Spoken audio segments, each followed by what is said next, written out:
Hey, this is Ryan. Welcome to my channel. This is a video that's going to go over some of my favorite Christmas shows or lack of favorite Christmas shows or least favorite Christmas shows. It could be either one of the category right there. I had to pull up a list of Christmas shows because I wasn't really quite sure what I've seen in the past. You tend to forget a lot of these things, especially if they didn't leave a big impact on you. However, you got your normal stereotypical childhood Christmas shows. I'll give some reflection on those based upon my memory and maybe some insight, and we'll go through and look at all their subliminal messaging and how they've programmed us to the position where we're at in today's day and age as we were shaped by these iconic Christmas psychological experiments. I'm just kidding. I don't know. Anyhow, but yeah, so I figured if I'm writing a book about Christmas, if you're new to this channel, I'm writing a road story called American Christmas Classic, Ride the Bomb the Helm. I'm getting ready to publish it Black Friday. These videos, you should be seeing these videos coming out. Maybe you saw this video after the publication date. I'm trying to figure out the timing for these things. I've made well over 20 videos. Anyhow, so if you're new to this channel, that's where these videos are coming from. So if you just stumbled upon this and you were looking for some Christmas movie insight, this is probably not the place you want to be. However, I'll try my best and give you some idea of what I think about certain Christmas shows. And there you go. So make sure you like, subscribe, smash the like button, check the links down below, all that kind of cool YouTube stuff. I know I don't have my speech down. That's because I just come up here and basically just talk. All right. Just imagine showing up and your long lost uncle just showed up at the house.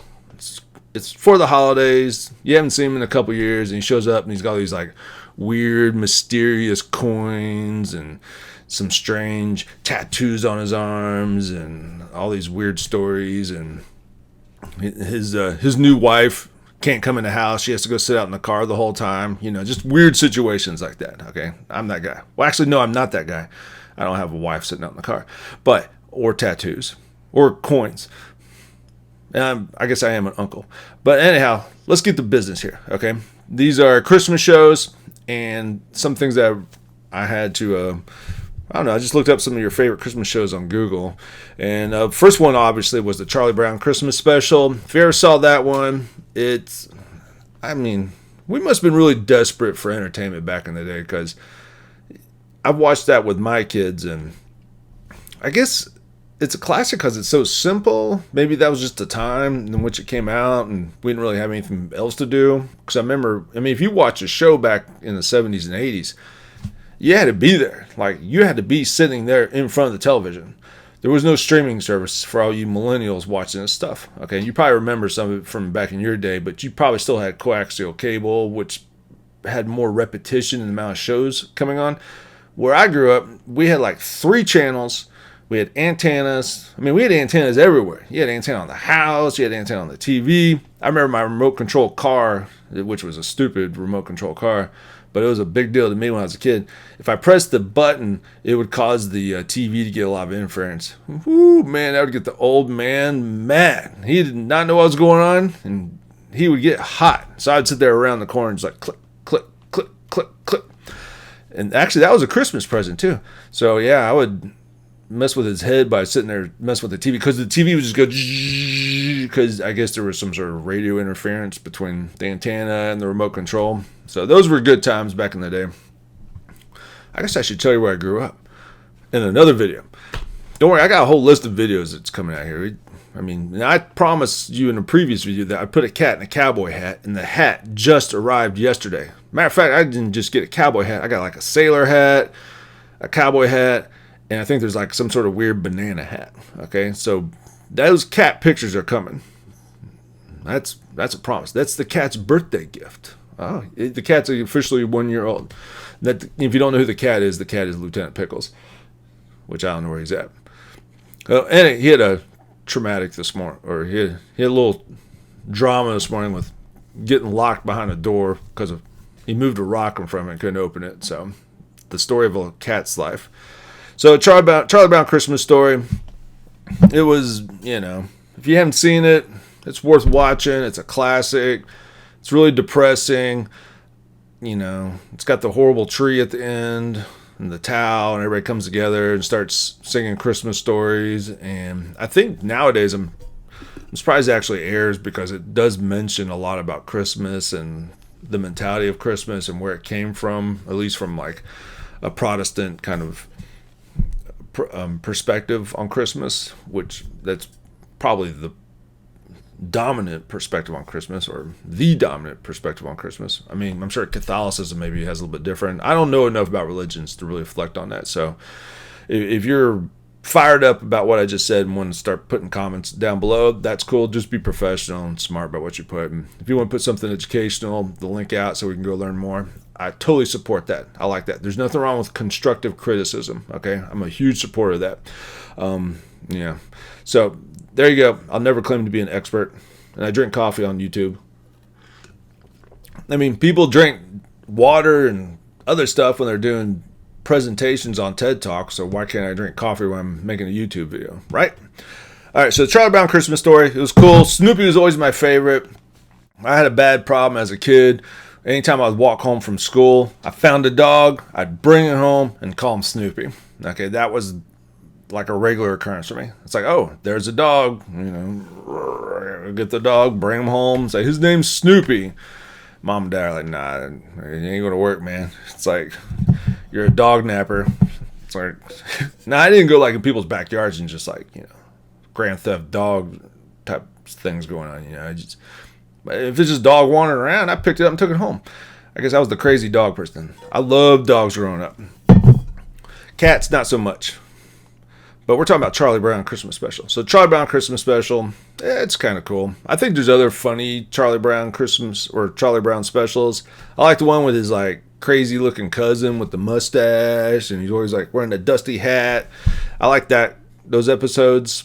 But for the most part, I never really, got into Charlie Brown. I kind of felt bad for Charlie Brown. He was almost like a victim of bullying with that Lucy girl. Is that her name? They would always like trick him when he came to kick the football. I never found that funny at all. Let's see what else. Oh, my favorite ones. Now, these are cool. I still like watching these, and my kids find them kind of creepy. It's the old claymation ones with like the old claymation where they're kind of dancing around, and I can't remember the guy's name that hosted it, but he was always like the cool snowman, and he's like kind of bopping around, poking in and out of the scenes, and they made like a lot of those. I didn't realize how many they made, and I remember watching those as a kid, and those were cool, especially when they went on like the adventure, and when they had the abominable snowman show up. I mean, those were my favorite ones. If you don't know what I'm talking about, go check out the Claymation Christmas specials from the 70s and 80s. Those were really, really cool. Okay, they got kind of weird, but you know what? That's what you have to do when you start running out of ideas. You got to break from the norm and start getting weird, which is kind of like how I got here. All right, what Hunter Thompson say? When things get weird, the weird go pro. Right here. All right, so those are the best, the Claymation Christmas shows. You'll notice they're so good that I don't even want to talk about them that much. Mad TV back in the 90s did a parody of it, which was pretty funny. Go check that out. I think you probably find it on YouTube. It may not be that funny anymore, but when it came out, it was cool. One of my other favorite Christmas shows is The Tick animated series from the 90s. The Tick had a Christmas special. I love The Tick TV show. I thought it was cool. It didn't take off very well. It wasn't very popular. I don't know why. I thought it was actually really good writing. Actually, I think it inspired a lot of other shows. Nonetheless, the Tick animated series, not that live action one, that was weird. I don't know. I just couldn't watch that. But the animated series had a Christmas show, and I thought it was great. And I tried to show it to the family one time. I was like, look at this. It's a Christmas show with the Tick. And everybody's like, they didn't like that at all. That wasn't their kind. That wasn't the Christmas show they were looking for. It's like, it was a Christmas show, but not the one they wanted. That was the one I brought, which is probably why I ended up writing this book. Let's see what else we got. Frosty the Snowman. That's a stereotypical one. With the evil little magician guy that's trying to track down Frosty and get his hat back. Technically, Frosty and those kids stole that hat. That was his personal property, okay? The magician, I can't remember his name. I mean, they stole his stuff, and they went and put on a snowman and turned it into an anime snowman. Technically, I guess you could, by association, you could say that guy kind of owns Frosty the Snowman. I mean, Frosty the Snowman is essentially just animated, crystallized water. I mean, that would be his property, correct? I mean, the hat introduce that particular amount of, magic on there, which caused Frosty the Snowman to come alive. Now, I guess the kids made the snowman, but I guess now you gotta get in, like, whose snow was it? Was it snow on school property? Was it, which means now the school's got a stake on Frosty the Snowman. Maybe the snow was, out in their personal yards or whatever, but maybe there's some sort of laws about collecting water, because there's some municipalities that do not let you collect rainwater or precipitating water from the sky, which snow would fall underneath that category. So you cannot collect water. There's rules and laws against that, because if you go and collect all that water, it takes away from the water that naturally should be going out into what they call it, the watershed, or the water tables, or the streams and lakes. Basically, you're interrupting the natural flow of water out into the ecosystems. So, I mean, it's a complicated story with Frosty the Snowman. And where are these kids' parents? Have you watched it? I mean, this kid got on a train and just disappeared. Nobody's looking for him. Like, I mean, where's the parents, right? I mean, and the guy that sold them the tickets, or they just jumped on the train like a bunch of hobos? I mean, isn't somebody watching these things? Anyhow, so I got some issues with Frosty the Snowman. And, he got melted at the end in the greenhouse and came back to life, and the magician was treated as the bad guy. All he wanted was his hat. I mean, that's all he wanted. I mean, if somebody stole my cup of coffee and went and poured it on the dirt and it turned into a dirt man, I mean, I would be kind of mad and say, hey, I want my coffee back, or I want to be reciprocated for that coffee. Okay, where's my coffee? Where is it? You took that from me. Gosh. The Grinch Who Stole Christmas. I always liked watching this show with my dad, because my dad loved the Grinch. My dad thought the Grinch was the greatest person on the world. Like, he loved the Grinch. I mean, he was cheering for the Grinch the whole time, which I find kind of funny. But, so as a kid, I grew up, it was like watching a football game with my dad, except he's cheering for the Grinch, only to see his favorite team lose with a final overtime field goal in the last seconds. That was kind of the emotional experience we always had with the Grinch. So my dad, if he could have had a little secret Grinch shrine somewhere in the house, he probably would have had one. But overall, my dad was very fond of Christmas. We always had a good time. We'll get into some more childhood stories and other stuff. But I guess talking about these shows kind of brings into childhood, especially since we would drive from Texas all the way to Ohio, which is not a short drive. And we would listen to Christmas music from the minute we left until the minute we got there. I mean, good God. Was it the Carpenters Christmas, and Barbara Mandrell Christmas, and Kenny Rogers Christmas, and Dolly Parton Christmas? Oh, man. That was like grating. I can't remember. Oh, and like, there's like some sort of like the guy that was in a White Christmas or something. Bing Crosby or those guys. I don't know. I want to call him Gene Hackman, but I'm pretty sure Gene Hackman didn't sing those songs. I don't know what it was, but it was, oh my gosh. Once I got my own personal cassette player and I could listen to music, that's when things got better on the Christmas trip to Ohio. So anyhow, the Grinch Who Stole Christmas. What in the world are these people getting for presents too on the Grinch Who Stole Christmas? What do they call them? The Who's, or the Hooble Doobles, or the Dooble Dabbles? I don't remember all that stuff. Now I can say when Jim Carrey made the Grinch movie, that was kind of weird. That was like, it had its moments, but I can only handle Jim Carrey so much. He's good in like 20-minute increments for my kind of personality. I find him funny, don't get me wrong, but I mean, it was just like over and over. It's like, okay, man, it's like we need to take a break. I'm ODing on Jim Carrey here as the Grinch. It's getting a little stressful. And why is everybody's noses all messed up? Except for like the people that were beautiful. The people that were beautiful, their noses weren't as messed up as the people that were not as beautiful.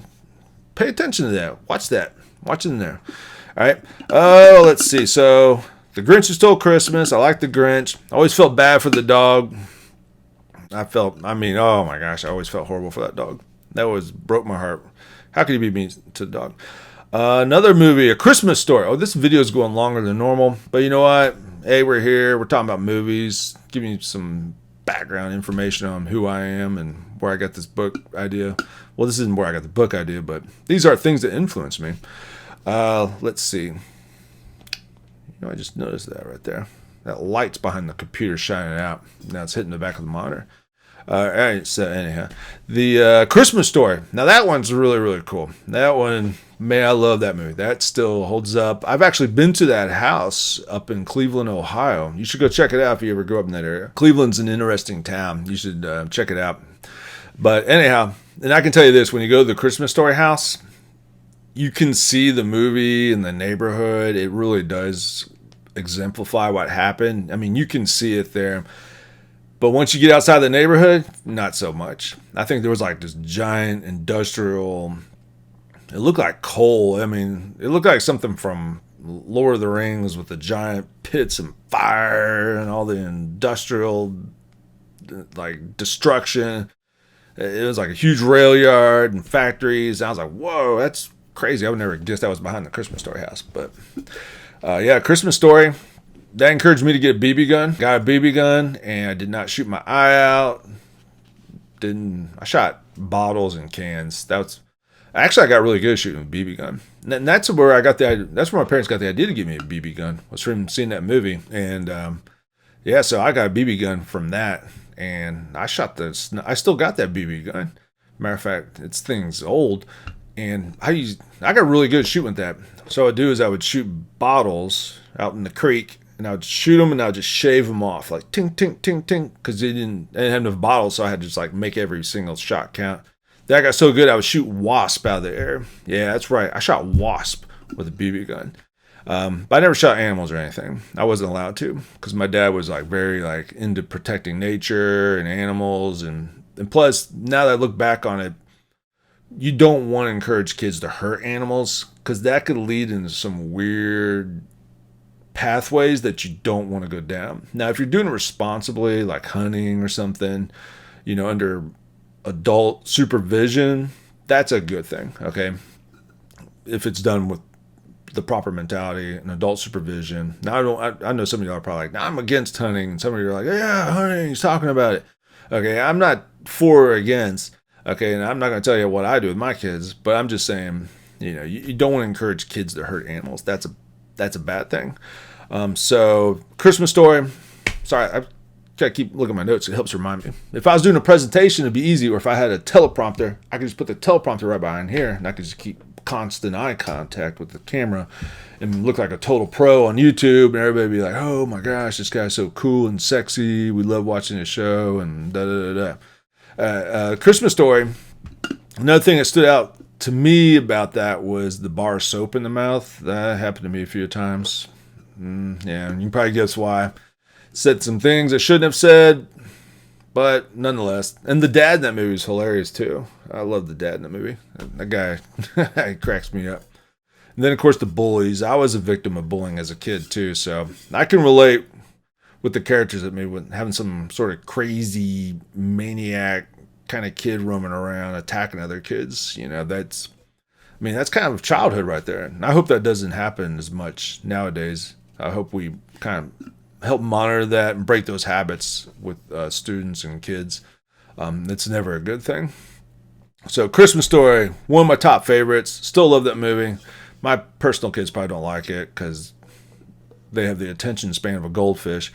Nonetheless, I'll force them to watch it. Go check out The House in Cleveland. Let's see. For some reason, it's popped up on YouTube. When I looked up top Christmas movies, I'm going from the top ones I remember as a kid. I've seen some other new ones as an adult.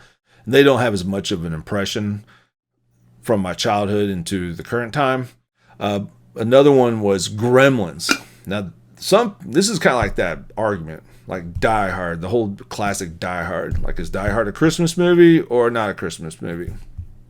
It's an action movie taking place during Christmas. Gremlins is a Christmas movie, and here's why.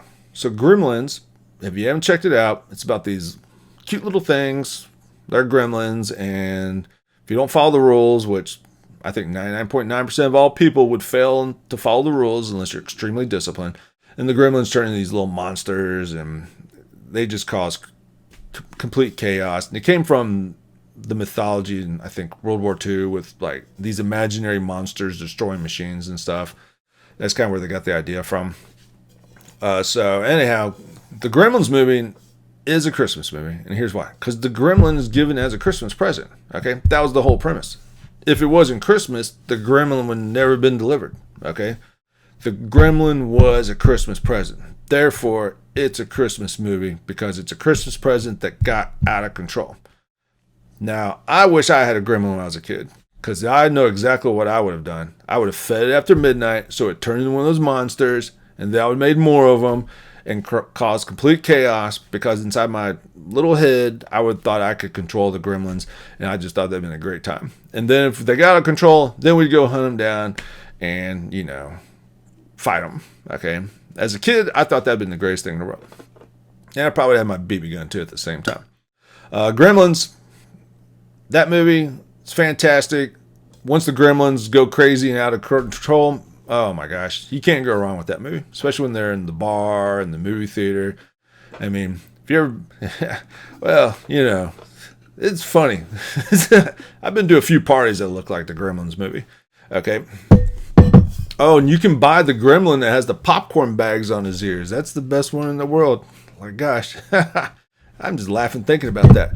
All right, this has gone too far. We're at 20 minutes. This is probably the longest video I made because I'm sitting here talking about movies and Gremlins and how Charlie Brown was depressing and all that other stuff. Okay, so we're going to wrap it up. Thanks for watching. Get ready. You will see pictures of a cat in a cowboy hat. It's coming, I promise you. I got the cat. I got the cowboy hat. We're going to make this thing happen. Thanks for watching. Make sure you like and subscribe. Go check out the book. Hopefully this video has made it out there after the book's been published. And there should be links down below so you can go check it out on Amazon or whatever the other marketplaces are. And we're going to cut it off right now. And just remember, keep working hard, keep trying your best, and don't ever quit. You can accomplish a lot of things if you just remember those 3 principles.